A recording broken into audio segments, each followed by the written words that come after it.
This is really in the continuity of what's being said with the previous speakers. It's not as detailed, I would say. It's so looking again at several objects, such as the recommendation on the historic urban landscape, the new urban agenda, and looking at some of the vocabulary. So they have different statuses. Well, of course, if we look at timeline, we all know about the 1992 integration recognition, and that's an important word, recognition of the cultural landscape in the operational guidelines. We have HUL, which is adopted by UNESCO, and that's a standard setting tool. It's a soft law, and it's actually the purpose and the mandate of UNESCO to develop such tools. So it's part of its core mission. New urban agenda, that's UN, adopted in Quito at Habitat 3. So that's more action-oriented framework. So one tool, definition, the other, again, recommendation, focusing mostly on the urban issue, and again, urban context with a framework. So if we look at the, where is heritage landscapes in these documents? Again, I'm looking at the UN perspective on World Heritage Convention, so it's a very specific framework. As Patricia said, there's no specific reference to cultural landscape in HUL. However, it does refer, and that's also previous speakers have been referring to, how it refers to a corpus of standard setting documents.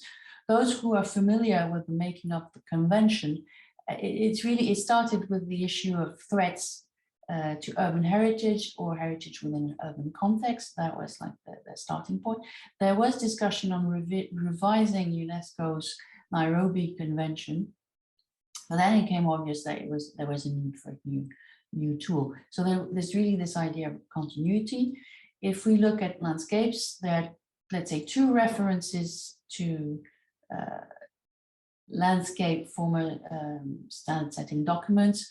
Of course, UNESCO's 1962 document on safeguarding the beauty and characters of landscape, underline the term beauty here, we were discussing that yesterday.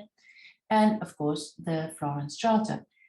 If we look at the glossary aspect, because we always refer to HUL, but we forget that other bit, which is including a glossary of definitions, it refers to the Borough Charter for the definition of cultural significance.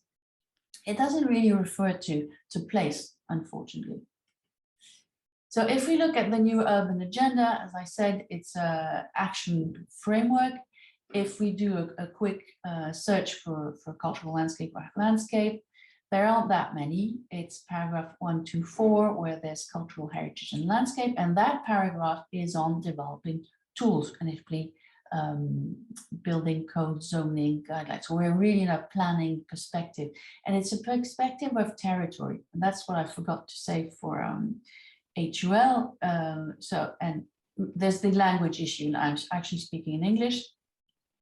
Recommendation, a UNESCO recommendation is a UNESCO tool. UNESCO has 6 official languages, and that was an issue. The draft was written in English, but how do you translate? And there was a big issue for Chinese, there was a big issue in Arabic.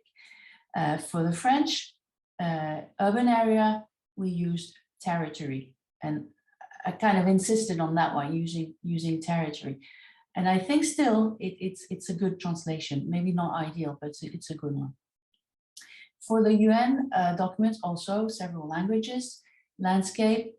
There is reference in the forward to goal 11, hence its target 4, hence its heritage, but it's all of us understatement. And obviously, you know, for the operational guideline. So we said, of course, you can't change the convention. The convention, as we all discussed, is nature, culture, and mixed. And we all know that the cultural landscape evolved because of the frustration that the mixed type didn't encompass the whole processes. But what does evolve is the operation guidelines, and that's ever always evolving, and that's the asset of the convention. And the thinking of the convention evolves in the sites per se, the way OUV defined. So in that way, it's dynamic. So let's look quickly at common grounds and shifts.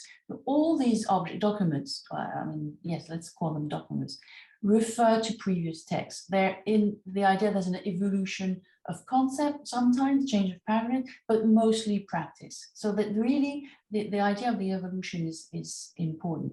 The evolution can also be in the understanding of, in the practice of conservation, the idea of dynamic, which is tricky for World Heritage because you have to protect values. You can't threaten or change the attributes which carry the value which is defined. But however, in the practice, I'm imagining there can be this idea of dynamic evolution.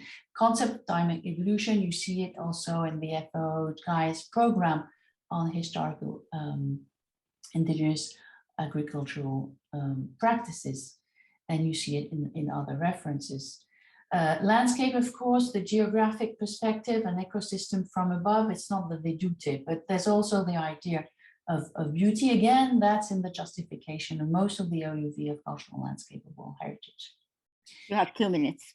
Okay, thanks. Of course, heritage, identification, conservation, management, and the text refer to culture as a lever 4. So there's also this linkage between nature and culture, rural, urban, especially for the urban documents, which look at the hinterland, looking beyond. All documents are people-centered. And there's really importantly this idea of quality of life. And that, of course, is the UN agenda. So quality of life is not necessarily per se in the OG for cultural landscape, but the understatement in the conservation management practice. And that's where we have resilience, value. We looked at climate change. That's the idea. Of course, larger scale, that's the major shift, looking at the larger scale, settings, territory, landscape, hinterland. Setting is really also in HUL. And of course, the long time frame. Long time frame in terms of the perspective, the layering, dynamic evolution, and also the combination, which is in the definition of the World Heritage cultural landscape. Comments. So NUA and HUL can be used as tools. They refer to cultural land. They can refer to values that could further cite cultural landscapes for NUA. HUL focuses on the urban area, territory. It refers to a landscape approach, not to cultural landscape per se, but again, it's the understanding of layering. Trend in HUL is to further consider rural-urban linkage in the approach of managing conservation and managing change.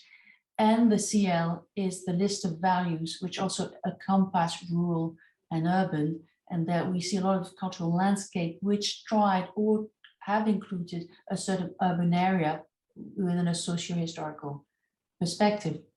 So conclusion, of course, HUL and NUA are tools for conserving and managing cultural landscape. They can serve the cause of safeguarding. The concept is endorsed without being stated necessarily. They advocate people and communities, quality of life. That's really a very important change. Culture, meaning also intangible. And I would say the main issues also is how cultural heritage, cultural landscapes, there's a shift in the role and the function again. So that means we're flipping the coin, and that's the vision for the future also. It's not only protective, that's again what I said yesterday, but it's looking at the cultural values. And that's really HUL. How do you mix culture, conservation and development? And you start using those heritage values as assets, meaning you build on them to build your development. And that's really clear when we start looking at resilience, climate change, quality of life in terms also of other means of agricultural development, other means of economic, more smaller scale economic development. So again, your time is up, please. Okay, so cultural landscape is not quoted everywhere, but cultural landscape value and spirit is everywhere in these documents. Thank you.